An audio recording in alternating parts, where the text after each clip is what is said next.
En cette journée du 24 décembre, où il y a la ruée vers les cadeaux, où des gens se précipitent pour aller jeter des présents, des cadeaux pour les personnes qu'ils aiment.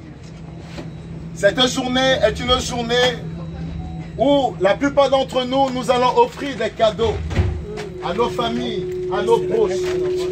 Je me permets de venir vous voir pour vous dire que Dieu également nous a donné un cadeau. Dieu aussi nous a donné un présent.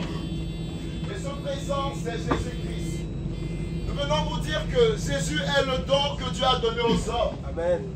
Afin que les hommes ne périssent pas, mais qu'ils soient sauvés. Amen.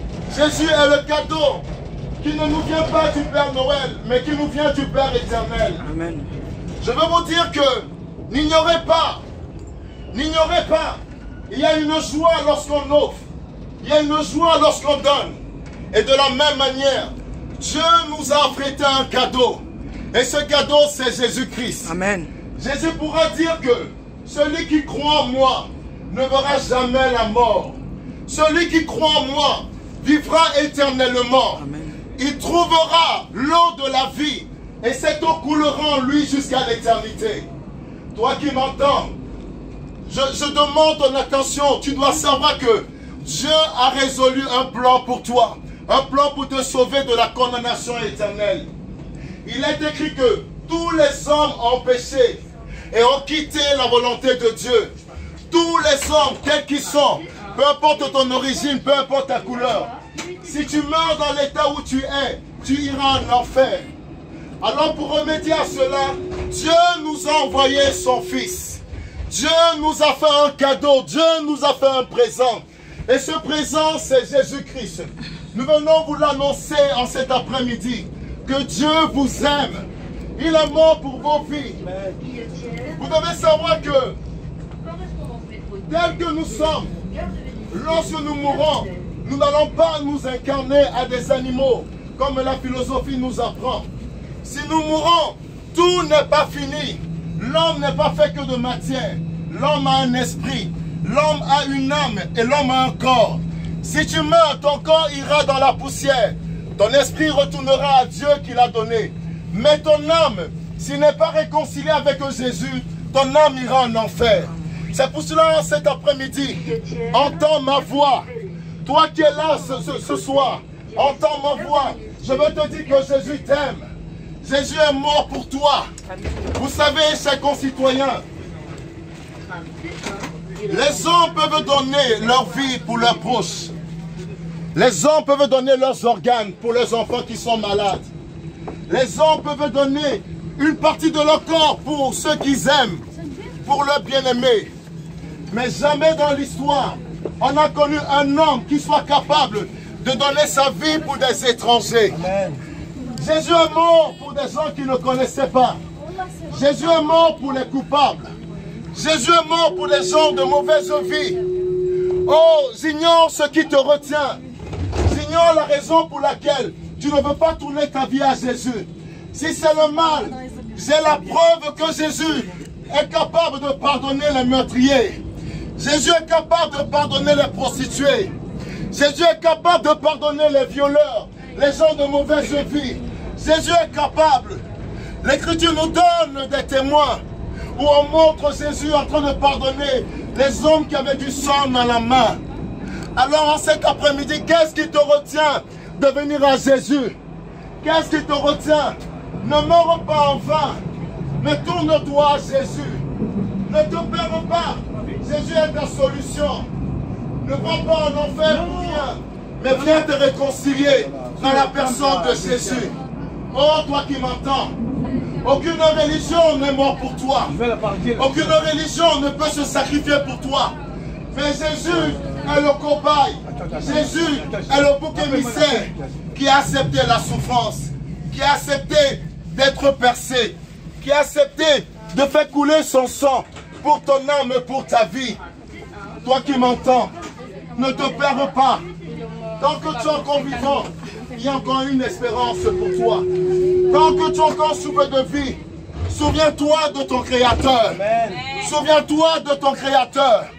Souviens-toi que à cette croix de Golgotha, Il y a un homme qui a souffert le martyre pour toi. Jésus a regardé, il a vu ta vie, il a vu ta misère. Et il a dit, je vais mourir à ta place. La condamnation qui pesait sur ta vie, Jésus l'a portée sur ses mains. Oh, toi qui m'entends, Jésus a pleuré, Jésus a gémi pour les âmes qui se perdent. Alors ne te perds pas, mais viens te réconcilier avec Dieu.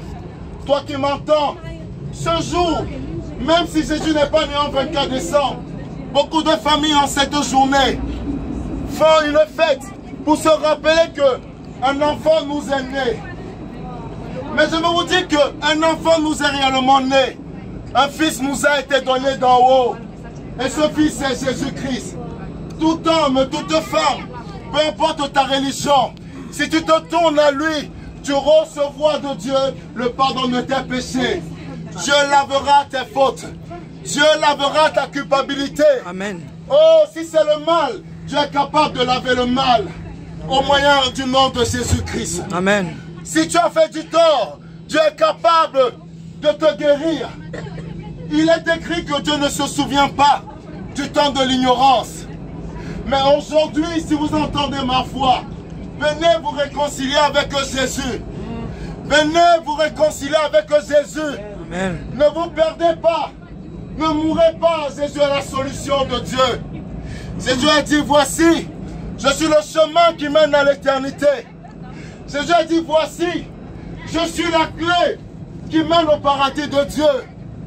Aucune autre religion ne peut nous amener au paradis en dehors de Jésus. Alors, après avoir entendu ma voix, si tu es là cet après-midi et que ton cœur est touché, nous sommes là pour prier pour vous. Si tu as besoin de la prière, si tu as besoin d'un soutien, si dans ton cœur commence à se lever une ombre de foi, nous sommes là, nous prierons pour vous. Et Dieu vous ouvrira les portes du paradis. Amen. Jésus est le chemin, la vérité et la vie éternelle des hommes. Vous qui bâtissez, vous qui faisiez des plans pour vos avenirs, avez-vous songé que Jésus est la première des pierres? Jésus est le premier édifice. Jésus est la pierre principale que vous êtes en train de rejeter. Tournez-vous à Jésus et vous serez sauvés. Amen. Tournez-vous à Jésus. Il est écrit que le monde des convois va à la fin. Le jugement de Dieu arrive. Et Dieu a dit que sa volonté, ce n'est pas que les hommes meurent, mais c'est que les hommes abandonnent le mal, abandonnent la mauvaise voie et se convertissent afin que Dieu puisse les sauver. Abandonne le mal. Si tu es lié par l'adultère, Jésus est capable de te délivrer de ce lien. Si tu es lié par la méchanceté, Jésus est capable de te délivrer de cette méchanceté. Viens à lui, il pardonnera ton péché. Il te donnera un cœur nouveau. Et ton nom sera inscrit dans le livre de vie de Dieu. Amen. Viens à Jésus, toi qui entends ma voix. Je te donne l'occasion aujourd'hui, une occasion éternelle, de te réconcilier avec lui. Oh bien-aimé, les religions nous trompent, les religions nous divisent. Mais Jésus est l'amour de Dieu qui est venu nous réconcilier. Alors ce message d'amour que j'avais pour vous, un message pour bénir la France, que la France vive. Et n'oubliez pas que Jésus est le sauveur de la France. Alléluia. Jésus est la réponse au monde d'aujourd'hui. Il est le chemin, la vérité et la vie. Jésus est la réponse au monde d'aujourd'hui. Oh, ne te meurs pas dans le péché. Jésus est capable de pardonner ton péché. Rien ne peut t'éloigner de l'amour de Dieu. Toi qui es là, si tu es touché, je peux prier pour toi et Dieu t'ouvrira les portes du paradis. Dieu pardonnera ton péché. Oh, Dieu est capable de pardonner ton péché. Il te tend la main en cet après-midi. Viens Jésus, viens te réconcilier à Jésus-Christ avant qu'il ne soit trop tard. Ne va pas en jugement. Dieu te donne encore l'occasion en cet après-midi de te réconcilier avec lui. N'oubliez pas, Jésus vous aime Jésus vous aime. C'est le message que j'avais pour voir cet après-midi. Nation de France, soyez bénis. Vive la France. Vive la France. Amen. Vive cette belle nation. Amen. Jésus vous aime. Amen. Jésus aime la France. Amen. Soyez bénis. Amen.